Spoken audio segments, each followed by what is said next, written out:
Hər vaxtınız xeyirli olsun dəyərli dostlar. Ekspert evinin yeni buraxılışında sizi xoş gördük. Yenə də həmkarım Aytən xanımla bir yerdə sizi salamlayırıq. Xoş gördük Namiq müəllim, xoş gördük izləyicilər. Bu dəfəki mövzumuz həm faydalı, həm də bütün insanları düşündürəcək bir mövzudur. Düşünürəm çox maraqlı mövzudur.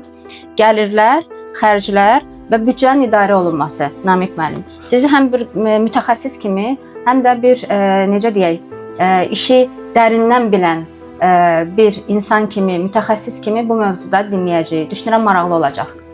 Təbii ki, bu mövzu bizim əsasən müəssisələrin büdcəsindən yox, biz daha çox şəxsi büdcədən danışacağıq. Ona görə mən düşünürəm ki, burada birinci söz Aytən xanım sizə düşür. Çünki şəxsi büdcə ilə bağlı bir vətəndaş kimi hər kəsin də bir gəlirləri var. Bəlli bir istehlak xərcləri var. Bəli. Və hər birimiz öz gəlirlərimizə uyğun xərclərimizi idarə etməliyik. Məsələn, mənim üçün çox maraqlıdır ki, siz qeyri-maliyyətçisiniz, yəni ola bilər maliyyə təlimləri almısınız öz yerində. Amma bir şəxs kimi, vətəndaş kimi siz öz gəlirlərinizi, xərclərinizi, alışlarınızı belə deyək də, nəyə əsasən formalaşdırırsınız? Çünki ən çox verilən mənim qəbul elədiyim məsələlərdən biri, yəni oxuyub təcrübəmdə gördüyüm məsələlərdən biri, bizim alışlarımız bizim mövcud imkanlarımıza görə deyil.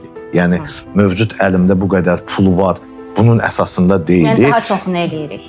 Daha çoxunu eləyirik, daha az eləyirik. Amma edəniləcək hər bir şey bizim emosional xarakterimizdən, emosional durumumuzdan irəli gəlir. Yəni mənim bir 100 manatım var, 100 manata görə alış edeyim, satış deyəndə indi alış edeyim, büdcəmi formalaşdırım. Bunu mən elə düşünürəm ki, biz bunu hissi olaraq ya da duyğusal olaraq bu işləri görürük. Bax, mənə indi maraqlıdır ki, sən bunu necə tənzimləyirsən və necə görürsən.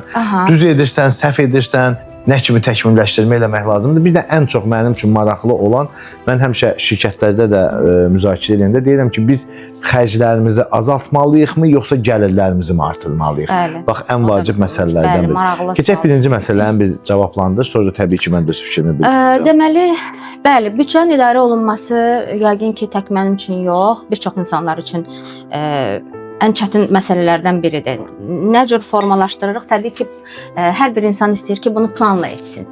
Büdcənin planlaması olsun, sabit gəliri olsun və bu sabit gəlirdən planlama etsin.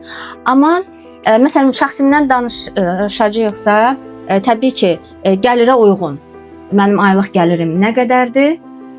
Bunu indi siz aktiv və pasiv gəlirlər hissəsindən deyərsiniz. Aktiv gəlirim nə qədərdirsə, mən onun aylıq gəliri təbii ki, nəzərdə tuturuq. Aylıq gəliri artıq mən vacib, biraz vacib, vacib olmayan meyarlara görə xərclərimi bölürəm. Yox, siz bunu nəzərdə olaraq biliklərinizə görə mi deyirsiniz, yoxsa həqiqətən? Faktiki o formada bölməyə çalışıram. Bəli, hər zaman mı buna nədir bu? İdarə edə bilirəm, riayət edə bilirəm. Bu məsələnin bir tərəfidir. Amma daha çox, belə deyək də, şəxsi işim olandan, belə deyək də, şəxsi biznesim olandan artıq sanki daha bir şəxs olaraq da, bir sadə bir insan olaraq da büdcəmi kontrol eləməyə çalışıram. Və bu məndə alınır. Az-az da olsa. Səncə bu alışlar var ha? Alışlar bizim ehtiyaclarımıza mı görə formalaşır, yoxsa duyğusal, emosiyalarımıza görəmi? Belədir, hər ikisi var. Bu, sizinlə tamamilə razıyam ki, bu emosional durumunda da insanın alışları fərqli olur. Məsələn, deyir ki, insanlar iki səbəbdən emosional alış eləyirlər və yaxud da ki, xərc lazımsız olan dediyimiz xərcləri edirlər. İzafi xərc deyir. Yəni, bir deyir, çox xoşbəxt olanda və yaxud da ki, çox kədərli olanda. Çox xoşbəxtsən, məsələn, hər hansı bir işin uğurlu alınıb, onu özünü mükafatlandırmaq kimi biraz, necə deyim, özvə onu əl açıqlıq eləyirsən, zorlayırsan ki, bugün mən çox xoşbəxtəm, bugün həyatımda möhtəşəm bir iş alınıb, mən bunu özümə qıyım. Bir də kədərli olanda, o stresli halımızda deyirlər ki, psixologlar da bunu deyir ki, biz stresli halımızda sanki əhvalımızın düzəlməyi üçün də o plansız shopping edirik. Ay sağ ol. Shopping məsələsi o gündəmə çıxmış olur bu formada. Amma dediyim kimi, aylıq gəlirin, mənim şəxsən öz büdcəmdə aylıq gəlirin çox böyük əhəmiyyəti var xərclər üçün. Mən düşünürəm ki, o nəzərə alınmalıdır. Hətta bizim ataların sözü var, ayağı yorğanına görə uzat məsələsi. Mən düşünürəm ki, birinci o olmalıdır. Qaldı ki, o emosional tərəfə bu da bir qaçılmazdır. Bu da insanlıq halı kimi, amma bu artıq vərdişə necə deyim, çevrilməməlidir, tez-tez olmamalıdır ki, onda artıq büdcə sual altına düşə bilər. Ola bilər. Mən düşünürəm ki, ümumiyyətlə bizim bütün alışlarımız bizim ya ehtiyaclarımızın üzərində formalaşır, ya emosional durumumuza görə formalaşır və sonuc olaraq bütün alışlar emosional duruma görə nəticələnir. Bütün. Axı mən məntiqi qərar vermişəm ki, tutaq ki, hər hansı bir əşya mənim evimdəmi, indi hər harda da belə deyək, və yaxud özümə lazım olan bir əşya, mən buna məntiqi qərar verirəm ki, bu mənə lazımdır. Məsələn, kompüter. Bu mənə, necə deyim, lazımlı vacib əşyadır da. Bu axı mən emosiya ilə qərar vermirəm.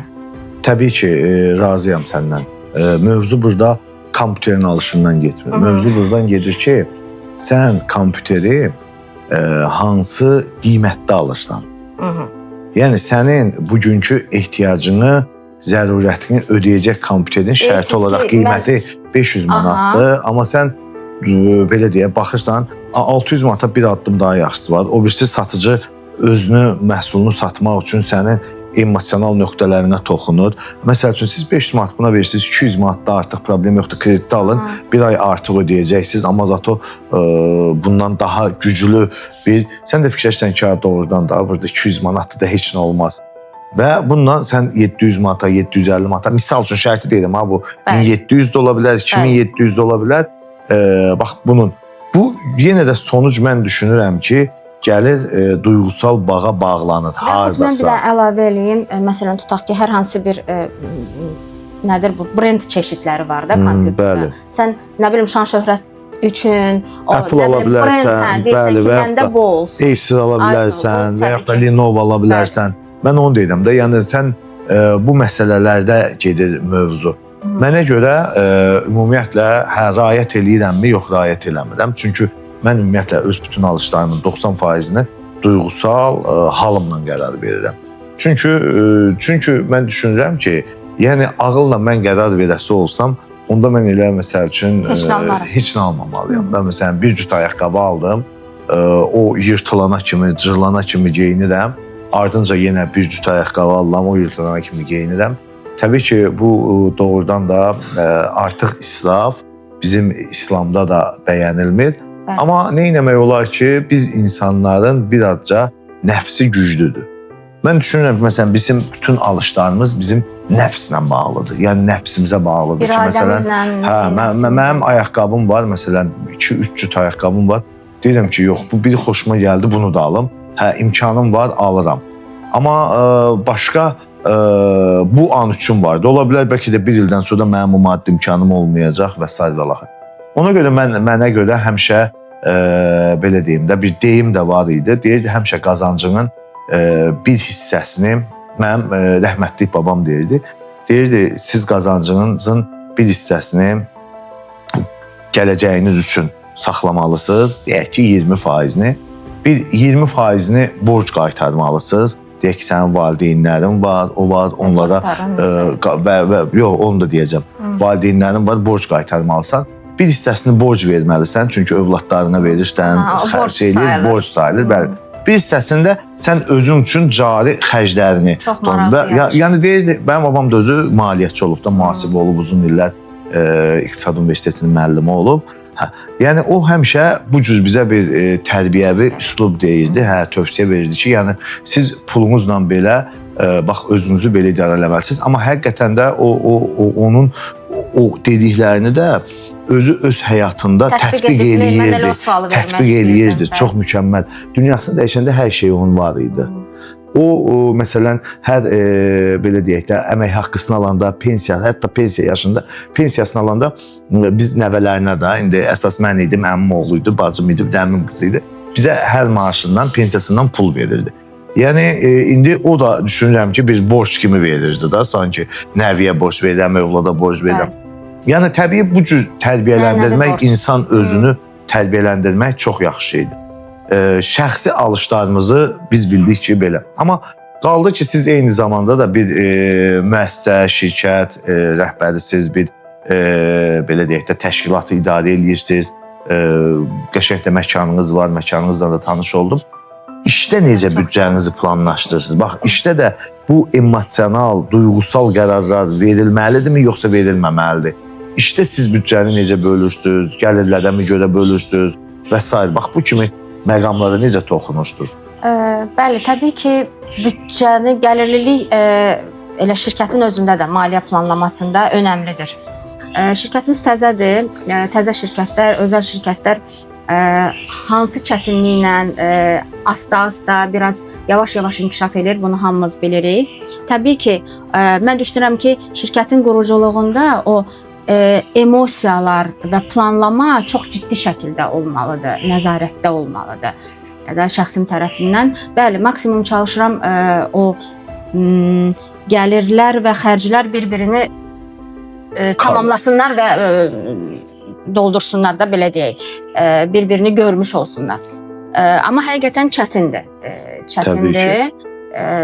Bir özəl şirkəti, bir yeni qurulan, xüsusilə yeni brend altında fəaliyyət göstərən bir şirkətin maliyyə idarəçiliyi həqiqətən çətindir.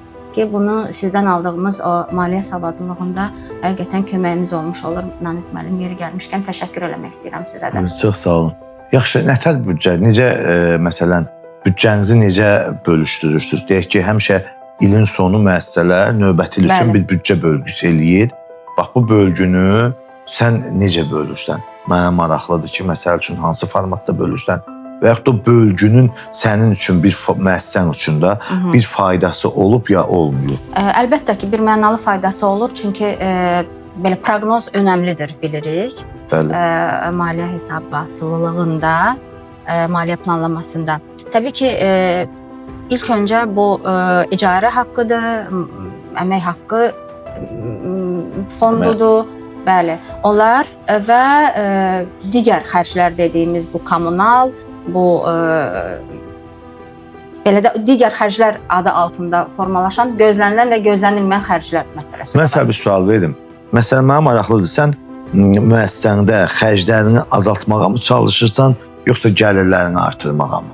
Əslində, bir mənalı şəkildə, yəni bunu düşünmədən cavab verirəm, gəlirləri artırmaqdır siyasətimiz. Çünki xərcləri artırmaq, biraz mən özüm də belə xərcləməyi sevən insanam.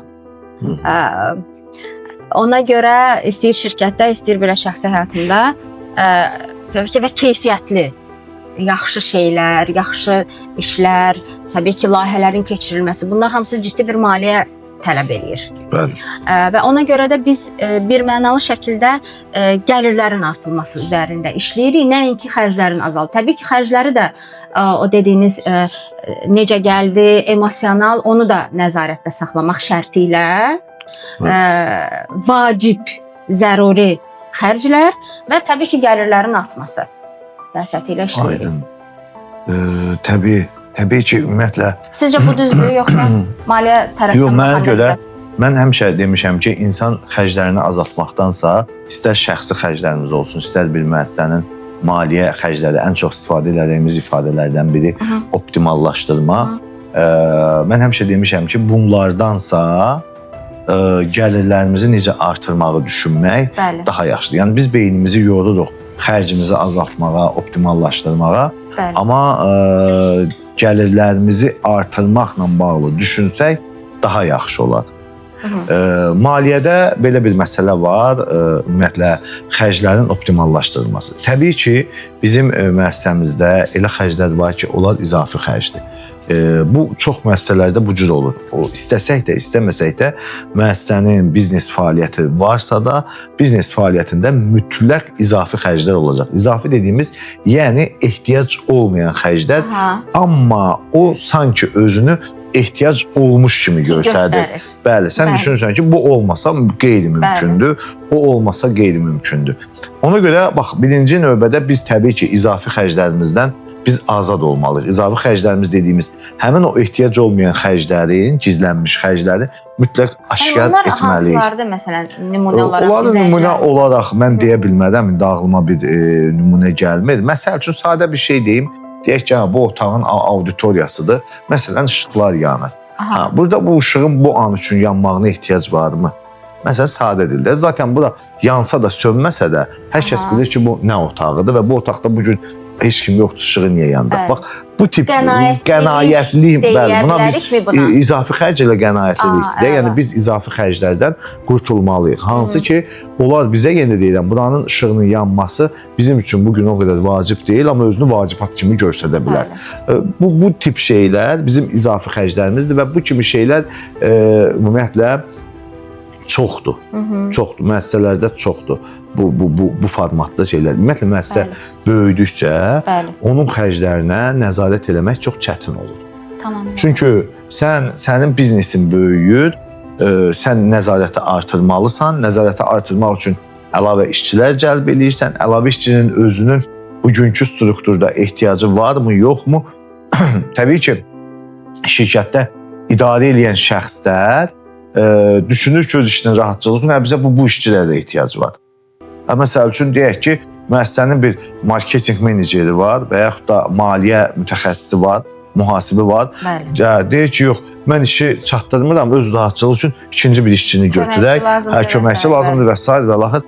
Bunlar da təbii ki, müəssisədə bir izafi xərcə. Ona görə mütləq müəssisədə sən gərək bütün strukturun ehtiyaclarını dəqiq müəyyən eləyəsən ki, bunun üçün də sən özün də həm maliyyə savadlığın olmalıdır, sənin maliyyələrini idarə etmək üçün maliyyə biliklərin olmalıdır və eyni zamanda həmin biliklərdən sən praktik istifadə eləməlisən müəssisəndə. Bax, mən belə düşünürəm, amma çox təəssüf ki, bizim bir çox şirkət rəhbərlərimizdə maliyyə bilikləri qıtdır. Yəni, onlar məsələlərə heç də maliyyə təsərrüfat tərəfindən yox, məhz emosional, belə deyək də, durumlarından qərar verir. Məsələn, bir də görürsən, zəruri olan bir işçini deyir, yox, bu işçini işdən azad edin, bu nə iş görür? Amma baxırsan ki, həmin işçi doğrudan da müəssisənin açar nöqtələrindən biridir ki, ola bilər sadə olsun, amma o işi ən azı bir normal bir səviyyədə öyrənib və onu bəlli bir balansda aparır. Sən o işçini çıxardanda artıq o deməkdir ki, sən yeni işçi gətir, yeni işçi ona adaptasiya olana, öyrəşənə artıq sən nə qədər itirmiş olacaqsan. Bax, belə məqamlar və məsələlər var. Yaxud bəzən şirkət rəhbərləri o mütəxəssisə etibar eləyir, özü sanki biraz kənarda qalmış olur o maliyyə məsələsi, maliyyə təsərrüfat məsələlərini.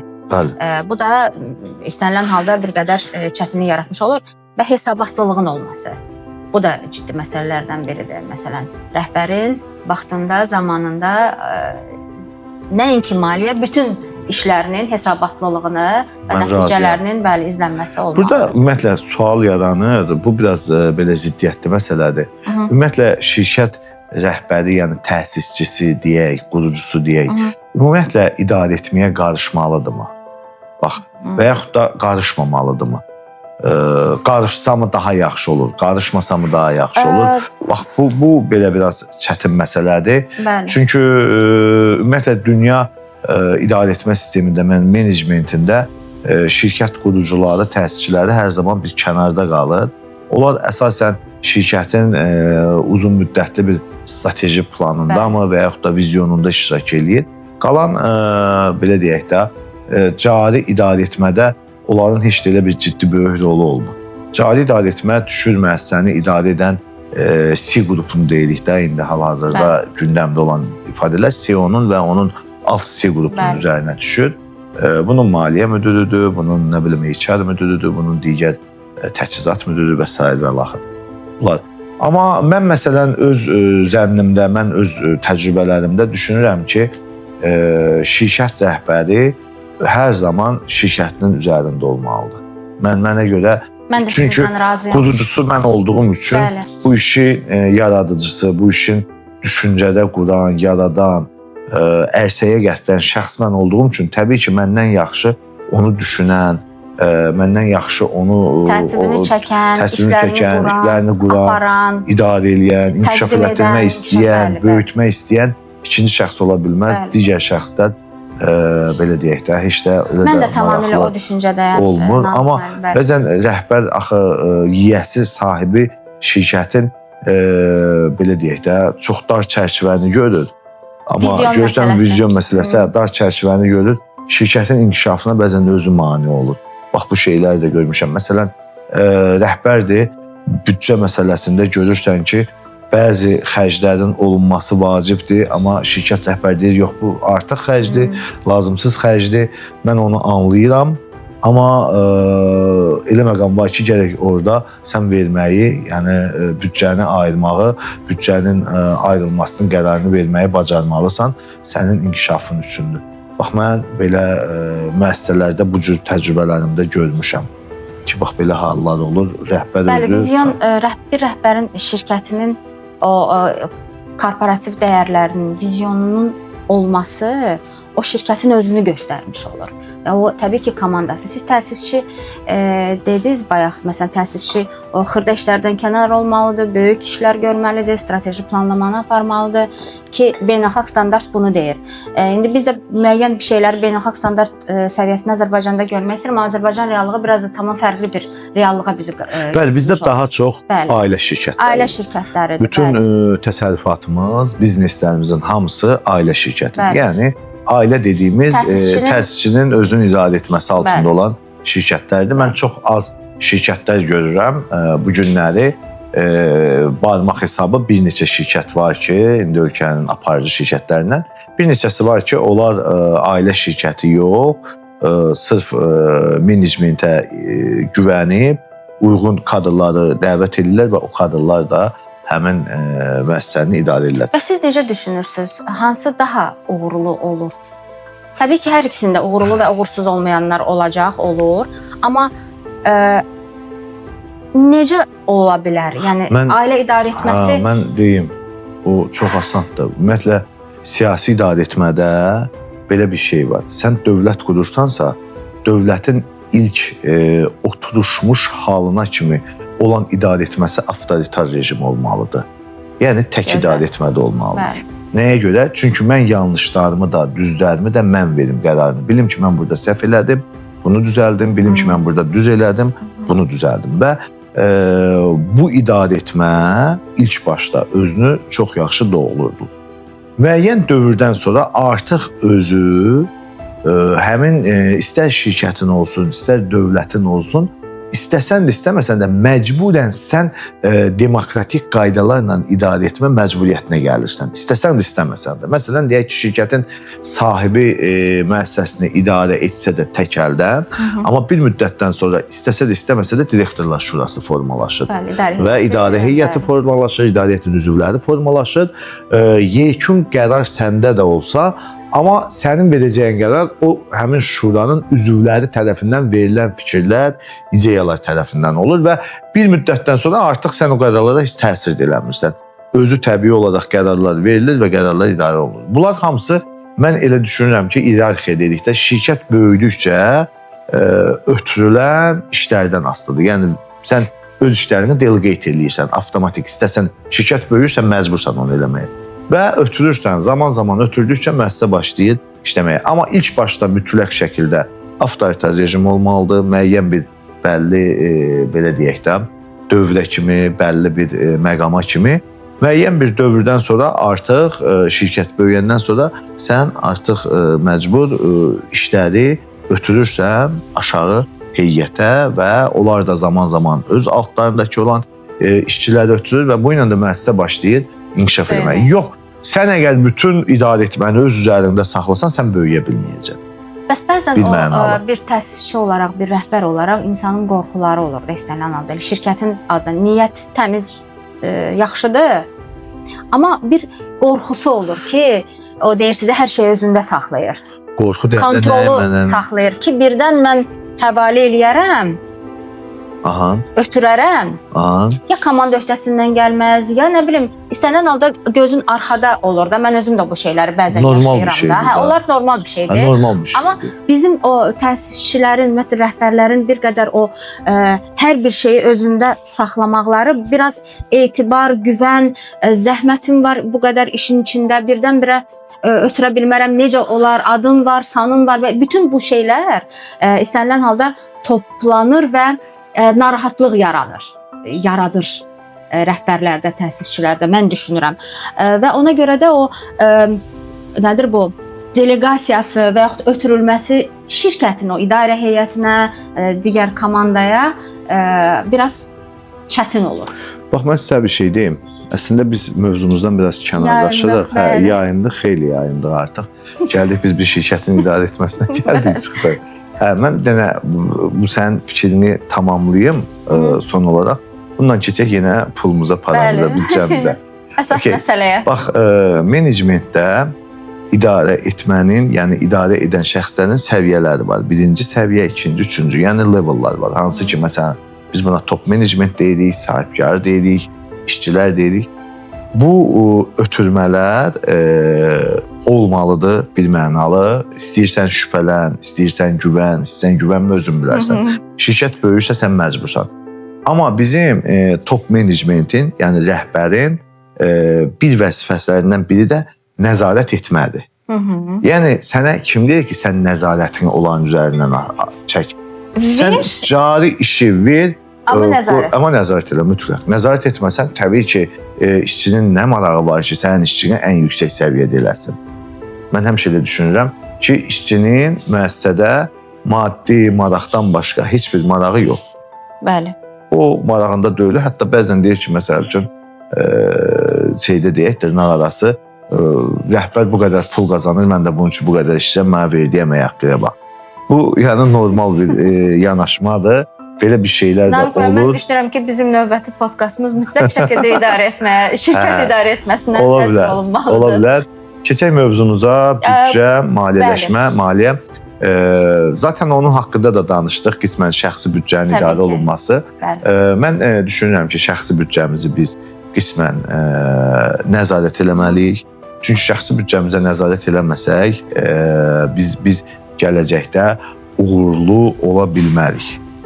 Çünki mənim zənnimə görə, məsələn, bugün dünyada baş verən bu krizlər, bugün dünyada baş verən bu, belə deyək də, pul çatışmazlığının əsas səbəblərindən biri bizim süni şəkildə istehlak mallarının bazarda çoxalması, amma onu pula çevrilə bilməməsidir. Məsələn, deyək ki, biz gedirik, düşün ki, mən bir mal alıram və mala görə kreditlə alanda süni şəkildə məndə bir əlavə faiz xərcləri formalaşır. İndi biz balaca bir özümüzün şəxsi istehlak malımızdan danışma, bir böyük bizneslərdə istifadə olunan kredit dəyərlərindən danışsaq və yaranan faizlərdən danışsaq, onun pul vəsaiti yoxdur, amma sənin əlində böyük bir avadanlıq var. Hansı ki, onun dəyəri var, ona çəkilmiş xərc var, məsrəf var, amma ortada sənin onun qarşılığında ödədiyin pul yoxdur. Süni şəkildə biz onu zaman-zaman başqa... Demək elə çıxır ki, bax, birinci məsələlərdən budur. Görürsən ki, adam işləyir, əmək haqqısı 500 manatdır, amma istehlak elədiyi, istifadə elədiyi telefon 3000 manat. Bəli. Bax, bu şeylər bizi, təbii ki, bizə bir fayda verməyəcək. Biz öz gəlirlərimizə görə mütləq şəkildə, təbii ki, müəyyən emosional tərəflərimiz var, amma yaxşı olar ki, bunu biz idarə eləyək. Şəxsi büdcə ilə bağlı mən həmişə bunu deyirəm. Müəssisələrdə isə həmişə deyirəm ki, optimallaşdırma adı altında optimallaşdırmanı çox adam düşünür ki, xərclərin azalmasıdır. Xeyr, mən bunu hər dəfə demişəm, yenə də təkrar deyirəm, optimallaşdırma ola bilər ki, müəssisənin hansısa bir xərcinin azaldılması yox, əksinə, hansısa bir xərcin artırılması da ola bilər. Amma bu xərc sənə mütləq gəlir dönüş eləməlidir, gəlir gətirməlidir. Yəni, optimallaşdırma odur ki, məsələn şərt olaraq deyirəm, amma bəlkə də tamam fərziyyə, xəyali bir fikirdir. Məsələn biz ofisimizə hansısa bir stol almalıyıq, amma bu günlər mən düşünürəm ki, stol almasaq, məsələn deyirəm, stolumuz var, amma düşünürəm ki, ola bilər ki, biz bu işi bu stolla da eləyə bilərik. Amma bunun daha keyfiyyətli, daha yaxşı, sonradan mənə daha çox gəlir gətirməsi üçün bir başqa bir, deyək ki, nə bilim, oturacaq alınsa daha yaxşı olar. Bax, bu o demək deyil ki, bu optimallaşdırmaya bir aid olan məsələlərdən də biri budur. Optimallaşdırma ilə hər zaman xərcin azaldılması deyil. Çünki optimallaşdırmanın çox vaxtı biz xərcin azaldılması kimi başa düşürük. Optimallaşdırma odur ki, sənin müəssisənin daha optimal. Baxın, mən sizə bir şey deyim. Bəzən biz müəssisəmizin bəzi belə deyək, hissələrinin xərclərini artırırıq. Amma bu bizim mövcud iqtisadi imkanlarımızın hüdudlarında qalır, kənarında qalır. Yəni hər bir müəssisənin maksimal tam fəaliyyət üçün sənin maksimal iqtisadi bir zonan var. İqtisadi bir miqyasın var. Bəli. Məsələn, deyək ki, sənin bu otağın 50 adam tuta bilər, 50 nəfər tuta bilər, bu otaqda 3 nəfər işçi ola bilər, misal üçün 20 dənə də stol qoyula bilər, düzdür? İndi düşün ki, burada 1 nəfər işçi var və yaxud da 10 nəfər işçi var. Sənin otağında 10 nəfər işçi var, stol 15 nəfərdir, adam 50-55 nəfərdir. Bax, sən ortam iqtisadi miqyasını aşırsan. Bəli. Bax, optimallaşdırma dediyimiz budur ki, biz burada stolumuz 15-dirsə 20-yə çatdırmalıyıq. İşçimiz 10-dursa azaldıb 5-ə eləməliyik. Şəxslərimiz 50-55-dirsə 50-yə salmalıyıq. Bu optimallaşdırma dediyimiz budur. Yəni bizim tam iqtisadi miqyasımızda fəaliyyət göstərməmiz üçün olan düzgün. Hə, bu desəz ki, çox vaxt azalmaya səbəb olur. Çünki biz iqtisadi miqyasımızdan hər zaman artıq olmağı istəmişik. Ona görə də artıq olduğu üçün məcbursan sən onu optimallaşdırmanın nəticəsində bunu azaldıb kəsəsən. Və bu da deyilir ki, sən optimallaşdırma deyəndə xərcin azaldılmasını nəzərdə tutursunuz. Xeyr, optimallaşdırma deyiləndə sən özün iqtisadi miqyasından kənar olan bütün məsələləri, iqtisadi miqyasından aşağı olan bütün məsələləri gətirib öz iqtisadi miqyasına çatdırasan. Aydın oldu mu? Bax, ən böyük məsələlərdən, problemlərdən budur. Hə, indi bunu araşdırmaq, bunu təhlil eləmək, analiz eləmək, iqtisadi miqyasını çıxartmaq, bunun özü ayrıca bir savad, ayrıca bir təcrübə tələb edir ki, sən özün müəssisənin iqtisadi, belə deyək də, miqyasını düzgün təyin eləyəsən ki, sən optimallaşdırmanı aparanda düzgün nəticə olsun. Aydın oldu mu? Çox önəmli bax, məsələ. Bu cost saving deyirik, xərclərin olunması, azaldılması. Bununla biz bəzən optimallaşdırmanı qarışdırırıq. Yəni bunlar tamam fərqli bir meyarlardır, addımlardır. Meyar deyirəm, addımlardır. Bax, mən belə görürəm. Şəxsi büdcəmizdə də, şəxsi büdcəmiz amma belədir də. Birazca şəxsi büdcəmizdən nəyi deyim? Şəxsi büdcəmiz bizim mövcud imkanlarımıza bağlıdır.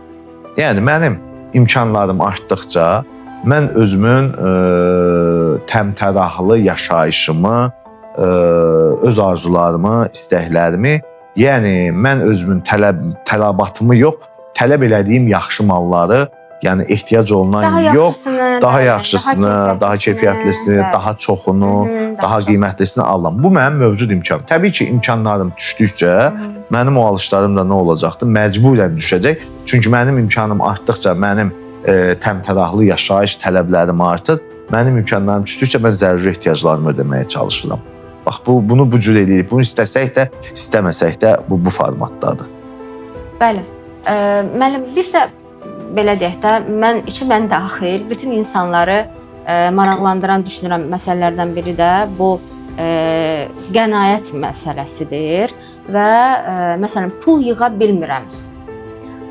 Yəqin ki, sizə də bu mövzu ilə bağlı çox suallar olur ki, pul yığmaq üçün biz nə etməliyik? Yəni, okey, büdcəni planlayırıq, gəlirimiz fiksdir, bəllidir.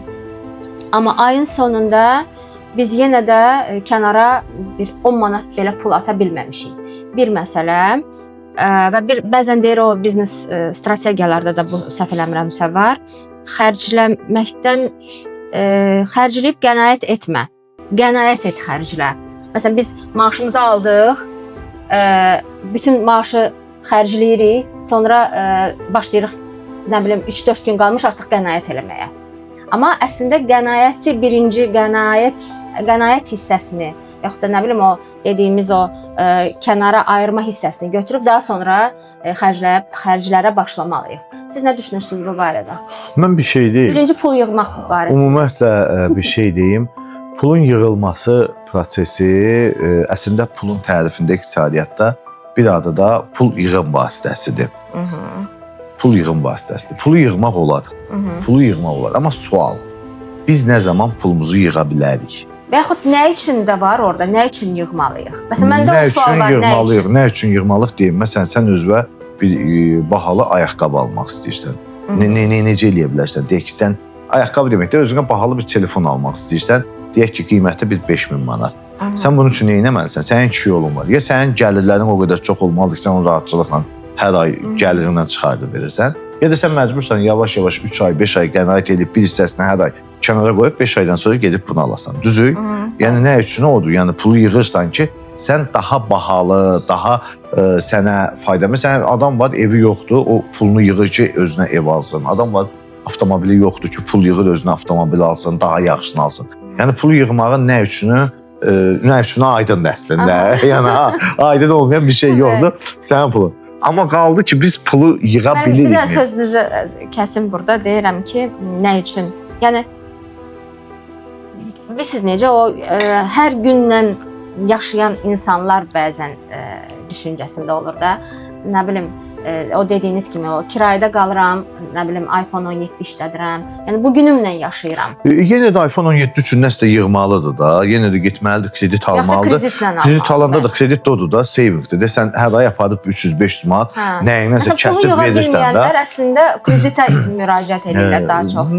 Fərqi yoxdur. O məsələ var ya, sən keçələrsən. Hə, fərq eləmir. İstəyirsən, ayso gələn pulun sənin 1000 manat aparıb oradan 300-ünü ver və yaxud da ki, gələn puldan 306 ay yığ, 1800-ə get ver, telefon al.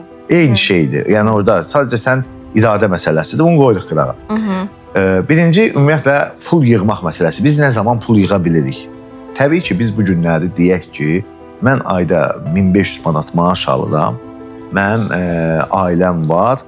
Deyək ki, orta statistik ailə, ata, ana, övlad, 2 övlad. Yoxsa normal statistik Azərbaycan ailəsi. Bu ailənin orta yaşayışı üçün, orta yox ha, minimal yaşayışı üçün orta istehlak səbəti 1500 manat üzərindədir.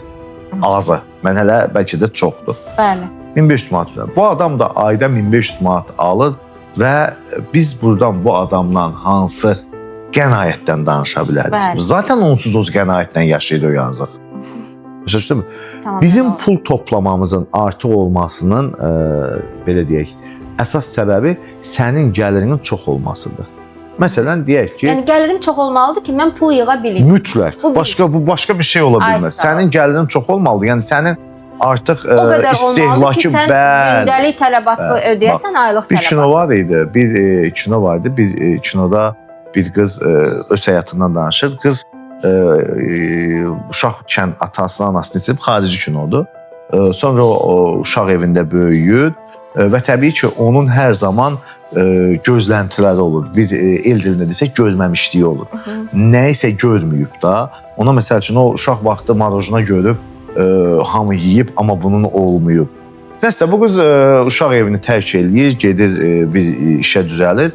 Bir müddətdən sonra qızı yaxşı iş qurur, özünün yaxşı zənginləşir və mövzu da burada buna gəlir. Bundan sorduğu sual edirlər, reportaj kimi ki, belə-belə də siz pul qənaət eləyirsinizmi, eləyə bilirsinizmi, eləmirsinizmi, siz bu dəqiqə işarət deyir. Əvvəl mən pul qənaət eləyə bilmirdim. Niyə?